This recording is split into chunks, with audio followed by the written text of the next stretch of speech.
Study IQ IAS, आपका selection हमारा mission. Bharat के प्रीमियम स्पेस ऑर्गेनाइजेशन इसरो में ग्रेट स्पेस माइग्रेशन चल रहा है। क्या है इसका मतलब? दरअसल पिछले ही दिनों न्यूज में आई इन सुर्खियों को कहीं ना कहीं आपने जरूर सुना होगा कि इसरो से 100 से ज्यादा साइंटिस्ट ने रिजाइन कर दिया।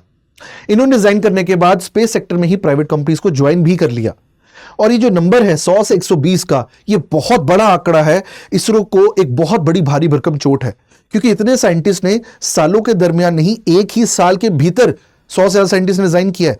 अब इस अलार्मिंग सिचुएशन के लिए सेंटर ने क्या ऑर्डर इशू किया कि जितने भी क्रिटिकल प्रोजेक्ट चल रहे हैं स्पेस सेक्टर में, उनमें काम करने वाले साइंटिस्ट का रेजिग्नेशन इसरो नहीं, सेंटर खुद देखेगा। इसरो के दरमियान चल रही प्रॉब्लम्स के लिए ये सिर्फ एक बैंडेड का काम करेगा। आप जबरदस्ती किसी को बांध कर काम कराएंगे तो कितने दिन करवा पाएंगे? इसरो के भीतर चल रही इन प्रॉब्लम्स का सॉल्यूशन क्या है, उसके लिए हमें प्रॉब्लम्स को जानना पड़ेगा। और उसी के साथ साथ यह भी जानना है कि प्राइवेट सेक्टर का आना भारत के स्पेस क्षेत्र के लिए बढ़िया है या घटिया है, और भारत सरकार की इसके लिए नीति क्या रही है। और जितने भी वर्ल्ड लेवल पर बड़े बड़े ऑर्गेनाइजेशन है जैसे कि नासा, उनके सामने जब ऐसी सिचुएशन आई तो उन्होंने क्या किया। आइए इस वीडियो के राही हम इस प्रॉब्लम के, इसके सॉल्यूशंस और वर्ल्ड लेवल पर सिचुएशन टैकल को समझते हैं। सबसे पहले आपके सामने बात रखता हूं कि हमारे इसरो में अभी जो क्रिटिकल प्रोजेक्ट्स चल रहे हैं, खासकर मैं चंद्रयान 3 की बात करूं तो इसके लिए अभी तक 25 टेराबाइट डेटा इकट्ठा हो चुका है, जो कि लगभग 1 लाख टेस्ट करने के बाद इकट्ठा हुआ है। अब इनसे यूजफुल नॉलेज निकालना किसी नॉर्मल साइंटिस्ट का काम नहीं है। इसके लिए एक्सपीरियंस्ड नॉलेज माइंड चाहिए। और उसी के साथ साथ ध्यान रखिए, जो गगनयान मिशन भारत सरकार और भारत पूरा का पूरा जिसके ऊपर मान करता है, जो कि भारत के स्पेस स्टेशन के लिए एक प्रीकर्सर मिशन है, उसमें डिलेज भी देखे जा रहे हैं, क्योंकि इतने रेजिग्नेशंस के बाद इतने भारी भरकम जो क्रिटिकल प्रोजेक्ट्स हैं वो स्लो डाउन हो चुके हैं। अब दूसरी तरफ जब देखें कि भारतीय सरकार की क्या नीति रही है, भारतीय सरकार की 2020 से स्पेस पॉलिसी में स्पष्ट रूप पर लिखा है कि हम प्राइवेट सेक्टर को प्रमोट करते हैं। जितनी प्राइवेट कंपनी से स्पेस सेक्टर में आकर इन्वेस्ट करना चाहती हैं, काम करना चाहती हैं, हम उनका वेलकम करेंगे। इसके लिए स्पेसिफिकली इन स्पेस नाम से ऑर्गेनाइजेशन भी बनाया गया है। मतलब भारतीय सरकार की तरफ से ही एक बॉडी को सेटअप किया गया ताकि वो प्राइवेट सेक्टर को प्रमोट करें कि आप स्पेस में आए। अब दूसरी तरफ देखिए, हम प्राइवेट सेक्टर में अभी हाल फिलहाल में इसी महीने में स्काईरूट स्पेस बहुत ज्यादा सुर्खियों में था। इन्होंने 2022 में पहला रॉकेट लॉन्च करके भी दिखाया था, जो कि स्पेस सेक्टर में किसी भी इंडियन प्राइवेट कंपनी के द्वारा हो। इसी महीने में इन्होंने मल्टी स्टेज रॉकेट, जिसको उसने खुद डेवलप और डिजाइन किया है, इसको लॉन्च करके भी दिखाया गया है। ऐसा करने वाली भारत से पहली प्राइवेट कंपनी भी बनी है। अब दूसरी तरफ ये देखिए, वर्ल्ड लेवल पर सबसे पहला 3D प्रिंटेड रॉकेट इंजन बनाने वाली अग्निकुल कॉस्मोस कंपनी भी एक प्राइवेट स्पेस सेक्टर में काम करने वाली कंपनी है। तो इसका मतलब स्पेस सेक्टर, आपसे मैं खुद पूछता हूं, क्या ये प्राइवेट कंपनीज हमारे स्पेस सेक्टर को आगे लेके जा रही हैं, पीछे धकेल रही हैं? सिंपल सी बात है, चीजों को और बेहतर तरीके से आगे लेकर जाया जा रहा है। अब एक और चीज देखिए, जितने लोग काम करते हैं इसरो में, उनको एक फिक्स्ड गवर्नमेंट टेम्पलेट के अंडर काम करना है। आपकी जो प्रमोशन होगी, आपकी लीडरशिप होगी, वो धीरे धीरे सीनियरिटी बेसिस पर होगी। बट प्राइवेट सेक्टर में आप जितने नॉलेजफुल हैं, जितने टैलेंटेड हैं, उतनी ज्यादा ही आपको पे मिलेगी, प्रोजेक्ट की कमांड मिलेगी, और सबसे इंपॉर्टेंट चीज, डिसीजन मेकिंग पावर मिलेगी। किसी भी टैलेंटेड पर्सन को अगर अपने टैलेंट के हिसाब से काम करने की अनुमति मिले, लीडरशिप रोल मिले, डिसीजन मेकिंग पावर मिले, तो वो कभी भी ऐसी अपॉर्चुनिटी को नहीं छोड़ना चाहेगा जहां पर उसके टैलेंट की सही कदर, सही पहचान मिले। अब यहां पर देखिए, इसरो के प्रीवियस चेयरमैन जो कि एस सोमनाथ हैं, इन्होंने खुद रिजाइन होने के बाद इन्होंने अग्निकुल कॉस्मोस को ज्वाइन कर लिया। अब इन सारी सिचुएशन में भारतीय सरकार का जो ऑर्डर है वो बैंडेड से बढ़कर कुछ नहीं है। कुछ दिन तक लोगों को रोक लोगे, बट लोग कब तक काम करेंगे? और अगर आप किसी को जबरदस्ती रोक कर रखोगे, वो कितने ही एंथुसियाज्म, कितनी मोटिवेशन से आपका काम करके देगा। और इस रेजिग्नेशन से आप ऑलरेडी चल रही वैकेंसीज, क्योंकि 18,000 से ज्यादा सैंक्शनड जॉब रोल्स हैं इसरो के अंदर, जिसमें लगभग 2,500 से ज्यादा इस वक्त वैकेंसीज हैं। इस सरकारी फरमान से आप इन वैकेंसीज को नहीं भर पाओगे, बल्कि आपको रेजिग्नेशंस के लिए और प्रेशर आना शुरू हो जाएगा। और दूसरी तरफ देखिए कि जो वर्ल्ड लेवल पर हम बड़ी बड़ी एजेंसीज को देखते हैं, खासकर जब नासा की बात होती है, उनके पास भी ऐसी सिचुएशन आ चुकी है, बिल्कुल आई है। तो उन्होंने क्या किया था, अब यहां पर देखें। इसको जानने से पहले आप बात बता दूं, आज गुरु पूर्णिमा है। एक गुरु शिष्य के बीच के जो संबंध है उसको सेलिब्रेट करने का एक इंपॉर्टेंट डे है। यहीं पर स्टडी आईक्यू पर हम ज़्यादा से ज़्यादा स्टूडेंट्स के साथ एंगेज कर सकें, उनकी यूपीएससी प्रिपरेशन में अपना योगदान कर सकें। इसके लिए जो स्मार्ट कोर्स है वो आपको और भी अफोर्डेबल, और भी एक्सेसिबल और क्वालिटी फॉर्म में अवेलेबल है। जितने बच्चे यूपीएससी सिविल सर्विसेज एग्जाम 2027, 28 या 29 को टारगेट कर रहे हैं, उनके लिए सभी कोर्सेज पर 50% डिस्काउंट स्कॉलरशिप अवेलेबल है, जिसको आप केजे लाइव कोड पर अवेल कर सकते हैं। जितने बच्चे हमारे साथ जुड़ते हैं, प्रीलिम्स क्लियर करते हैं फाउंडेशन कोर्स से, उनकी पूरी की पूरी फीस रिफंड कर दी जाती है, जो कि आपको कहीं और नहीं होगा। और दूसरी बात, मेंस और इंटरव्यू की प्रिपरेशन आपको फ्री में करवाई जाएगी, जो कि ओल्ड इंद्रनगर। आपको सिर्फ कपड़े लेकर आना है, क्लासेस, लॉजिंग फैसिलिटी, आपकी test series, everything including the option subject is taken of care of by the study IQ group. और उसके बाद इंटरव्यू ग्रुप के लिए भी आपको फ्री में प्रिपरेशन हम खुद कराते हैं। तो इसके लिए एडमिशंस के लिए बैच ऑलरेडी शुरू हो चुका है, जिसमें आप एनरोल कर सकते हो। एंड इसमें आपके तीनों माध्यम, ध्यान रखिएगा, इंग्लिश, हिंदी और इंग्लिश तीनों में अवेलेबिलिटी रहेगी। जिस भी माध्यम में आप कंफर्टेबल फील करते हैं आप उसको ऑप्ट कर सकते हैं। चलिए आगे बढ़ते हैं। जब मैं नासा की बात करूं तो नासा ने इस सिचुएशन के लिए, इसको देखने के लिए 40 साल पहले ही अपने आप को तैयार कर लिया था। जो प्रॉब्लम हमें आज देखने को मिल रही है, नासा ने इनफैक्ट इसके लिए कानून भी यूएस गवर्नमेंट ने पास कर रखा है, जहां पर वो प्राइवेट कंपनीज को पार्टनर्स इन स्पेस समझते हैं। वो अपना दुश्मन नहीं समझते, वो समझते हैं कि यही हमारे पार्टनर्स हैं, यही हमारा काम करके देंगे।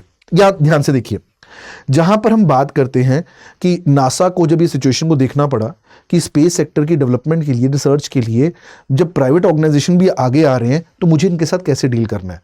तो यहां पर सिंपल सी बात उन्होंने आगे रखी कि जितने भी मैन्युफैक्चरिंग के काम है, यहां पर जितना भी मैन्युफैक्चरिंग का काम है, अगर आपको और ज्यादा कंपनी से एफिशिएंट ऑपरेशन चाहिए, स्पेस के ऑपरेशंस को और बेहतरीन करना है, तो प्राइवेट सेक्टर को लेकर आइए।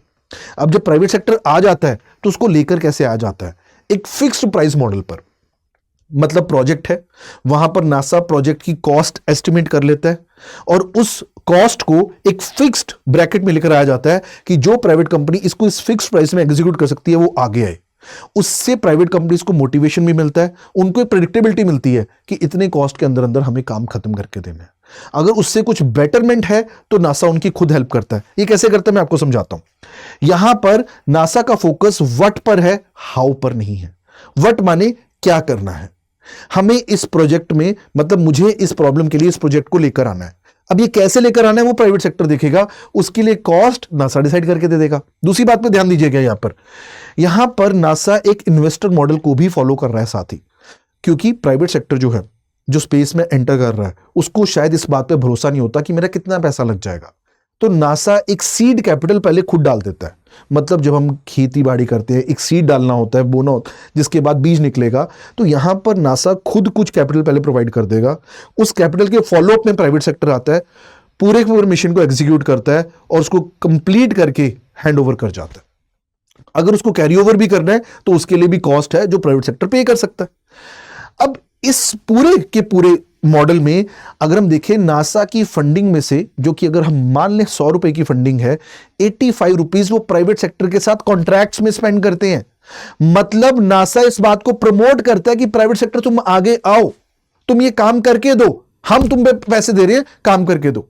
तुम्हें पैसे की अनप्रेडिक्टेबिलिटी लग रही है, हम दे रहे हैं तुमको। अब इससे कितना मोटिवेशन मिलता है प्राइवेट कंपनीज को। और दूसरी बात देखिए, अब बात आती है पर्सनल की, जो कि हमने देखा कि साइंटिस्ट ने डिजाइन कर दिया इसरो से। यहां पर वो शेयर्ड पर्सनल मॉडल को फॉलो करते हैं। मतलब वहां पर रिस्ट्रिक्शन नहीं है, आप प्रोजेक्ट बेसिस पर भी प्राइवेट कंपनी में जाकर काम करके वापस आ सकते हो। एंड सिमिलरली प्राइवेट कंपनी से जो उनके पर्सनल है, वो काम करने के लिए प्रोजेक्ट बेस पर नासा जा सकते हैं और वापस भी आ सकते हैं। अब इस पूरी सिचुएशन में जब नासा को दिख रहा है कि मेरा आधे से ज्यादा काम जो प्राइवेट कंपनीज ने ही करना है, तो मैं इतने लोगों को बांध के क्या करूंगा।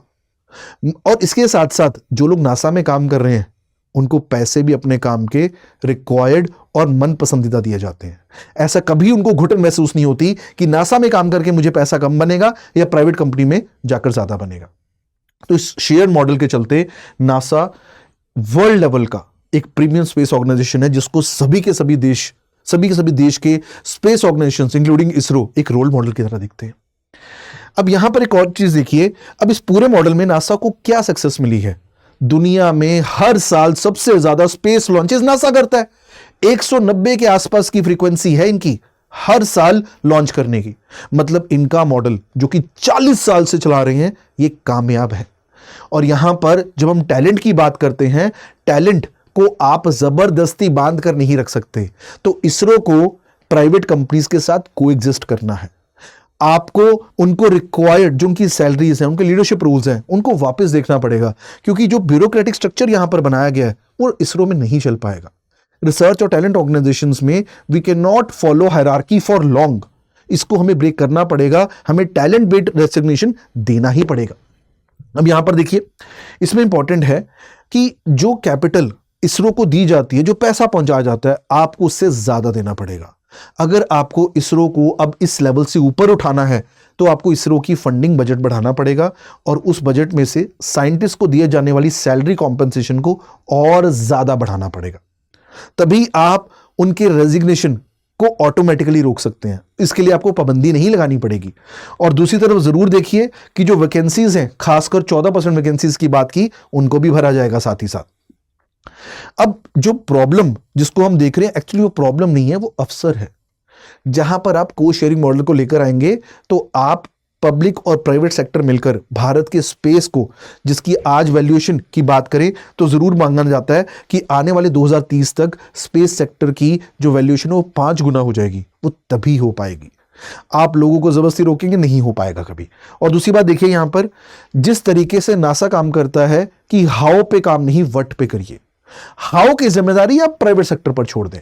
You just become the enabler, not the operator. ऐसी अब आप सोचेंगे कि क्या नासा को कंप्लीटली स्पेस मिशंस को करना बंद कर देना चाहिए? इसका जवाब भी है नहीं। वो कैसे, ये देखिए, जितने डीप स्पेस मिशंस हैं, मतलब जिसमें कुछ पता ही नहीं, अंदाजा ही नहीं है कितना पैसा लगेगा, कितनी देर तक रिजल्ट निकलेगा। सैचर्न पे जाके कुछ करना है, मैं अगर बात करूं मिल्की वे गैलेक्सी के लिए कुछ कर रहे हैं, मतलब जिन प्रोजेक्ट्स में भारी भरकम पैसा और नहीं पता कितनी देर तक पंप करना पड़ेगा, उन प्रोजेक्ट्स को नासा या इसरो को अपने पास ही रखना चाहिए, जैसे कि नासा भी कर रहा है। और दूसरी तरफ जितने मिशंस हैं, फॉर एग्जांपल कोई कम्युनिकेशन सैटेलाइट का मिशन है, कोई और मिशन है जो लो अर्थ ऑर्बिट या मिडिल अर्थ ऑर्बिट में चल रहे हैं, जिसके लिए ऑलरेडी एक्सपर्टीज प्रूव हो चुकी है, अब सिर्फ उनको ऑपरेट करना है। मतलब ऑलरेडी बिल्डिंग की फाउंडेशन बन चुकी है, अब उसके ऊपर फ्लोर्स पे फ्लोर्स लगाने हैं। तो ऐसा काम आप प्राइवेट सेक्टर को सौंप दें, उनके साथ कंपीट ना करें। और जैसे ही ऐसे प्रोजेक्ट आएंगे जहां पर डीप स्पेस रिसर्च के लिए भी प्राइवेट कंपनीज आगे आना चाहती हैं, तो आप अपने टैलेंट को शेयर करें, उनको बांध के ना रखें। इसमें जरूर देख सकते हैं जैसे कि गगनयान मिशन है, या मैं बात करूं चंद्रयान मिशन है, जिनकी जेस्टेशन में टाइम लगता है, इसमें बहुत सारा पैसा लगता है। इसमें जो प्राइवेट कंपनी विलिंग है वो आगे आए, नहीं आना चाहते तो इसरो खुद इन मिशंस को एग्जीक्यूट कर सकता है। और इसी के चलते नासा को जो आज सक्सेस मिली है, खासकर जब हम स्पेस एक्स की बात करते हैं, उनके फैल्कन रॉकेट की बात करते हैं, ये सभी के सभी अमेरिका यूएसए की स्पेस एक्सप्लोरेशन और सक्सेस के पीछे बड़े भारी भरकम कारण हैं। अब एक और चीज समझिए, यहां पर जितने भी लॉन्चेस हैं सैटेलाइट्स के, रॉकेट्स के, भारत के, वो सभी के सभी इसरो की सैटेलाइट लॉन्च साइट से होते हैं। मतलब यहां पर प्राइवेट सेक्टर के पास खुद के कोई लॉन्च साइट्स नहीं है। इसके लिए सरकार को अनुमति भी देनी पड़ेगी और मल्टीपल लॉन्च साइट्स भी लेकर आने पड़ेंगे, क्योंकि यहां पर हम कंजेशन नहीं चाहते, हम वो ब्यूरोक्रेटिक रेड टेपिज्म नहीं चाहते कि जहां पर एक प्राइवेट सेक्टर को काम कर लिया, प्रोजेक्ट उनके हाथ में है, पैसा लगा हुआ है और उनको सालों महीनों वेट करना पड़े उस परमिशन टू लॉन्च के लिए। जबकि यही सिचुएशन नासा अमेरिका की बात की जाए, so they have the multiple launching pads also, और यहां पर शेयरिंग भी करते हैं। मतलब आपको मैं उदाहरण के तौर पर बताता हूं, स्पेस एक्स को जब अपने फाल्कन रॉकेट के लिए लॉन्च पैड की अनुमति मिल गई, तो वो लॉन्च पैड उसके लिए पर्याप्त नहीं था, उसको कस्टमाइज करना पड़ा, जिसका खर्चा खुद स्पेस एक्स ने उठाया। उसके बाद वो उसकी एक प्रीमियम लॉन्चिंग साइट भी बन गई। तो जब हम ये शेयरिंग मॉडल पर जाएंगे, मतलब we don't need to be the only the operator, we need to be the enabler. अब हमें वो लैंडलॉर्ड मॉडल पे शिफ्ट करना पड़ेगा। So ISRO needs a structural overall here. और उसी के साथ साथ देखिए, अब हमें इसरो की मोनोपोली नहीं, इसरो के द्वारा बनाया गया इकोसिस्टम चाहिए, जहां पर 400 से ज्यादा प्राइवेट कंपनीज ऑपरेट कर रही हैं, और इसका नंबर बढ़ना चाहिए, क्योंकि इसका नंबर बढ़ेगा तो भारत का स्पेस सेक्टर ग्रो करेगा। हमारा मोटिव इसरो का ग्रोथ नहीं है, हमारा मोटिव भारत के स्पेस सेक्टर का ग्रोथ है, उसमें इनोवेशन है, उसकी एक्सप्लोरेशन है, वो चाहते हैं। और इस इकोसिस्टम को बनाने में सबसे बड़ा जो रोल है वो इसरो का ही है। सो दृष्टिकोण, विजन में, स्ट्रक्चर में, मैट्रिक्स में, पे स्केल में, मतलब पूरी की पूरी तरीके से हमें ओवरऑल करना पड़ेगा। इन छोटी मोटी बैंडेजेस से हम प्रॉब्लम को ना समझ पा रहे हैं ना उनको सॉल्व कर पाएंगे, और ultimately we will be the loser at the end, जो कि कोई नहीं चाहता। तो बेहतर है कि जो मॉडल ट्राइड और टेस्टेड हैं, जिनसे सक्सेस प्राप्त हुई है, उन्हीं को यहां पर लागू किया जाए और उससे भारत के स्पेस सेक्टर को आगे बढ़ाया जाए। तो ऐसे एनालिसिस और डिस्कशंस आपको जरूर दिखेंगे मेरे द्वारा, जहां पर मैं आपको general studies paper 2, general studies paper 3 और कई बार हम एथिकल केस स्टडीज भी उठा लेते हैं, जिनको लेकर हम डिस्कस करते हैं। इनके पीडीएफ्स आपको क्यूआर कोड पे मिल जाएंगे। और जितने बच्चे किसी भी गवर्नमेंट एग्जाम को टारगेट कर रहे हैं, including the UPSC civil services, वो मुझसे कनेक्ट कर सकते हैं। KAIRNZ मेरी टेलीग्राम आईडी है। किसी भी चीज़ को समझने में, उसको याद रखने में, उससे बाद में MCQ सॉल्व करने में आपको दिक्कत आती है, do contact me, I will definitely help you out, ताकि आपकी प्रिपरेशन एक स्टेप और फर्दर नॉचेस हायर हो सके। और इसमें we all study IQ team are very very eager to help and interact with students, खासकर जिनकी प्रिपरेशन में हम अपना योगदान दे सकते हैं। Thank you. Study IQ IAS, आपका सिलेक्शन हमारा मिशन।